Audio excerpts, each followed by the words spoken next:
RAG is dead. Karpathy just showed us what comes next. Andrew Karpathy, OpenAI co-founder, Tesla's former AI chief, posted a system he's been using to manage his research, and it bypasses the entire RAG stack.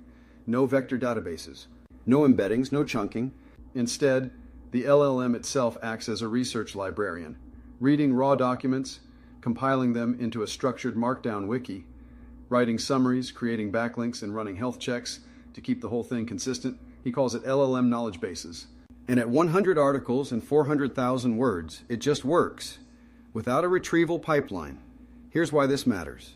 Every enterprise, every law firm, every fund is sitting on a raw directory of unstructured knowledge that no one has ever synthesized. Slack logs, deal memos, case files, regulatory docs. RAG tried to make that searchable.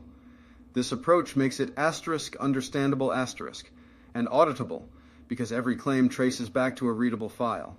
For legal and compliance, auditability isn't optional. For AI investors, the tooling layer around this architecture is wide open. Whoever packages this for enterprises is building something massive.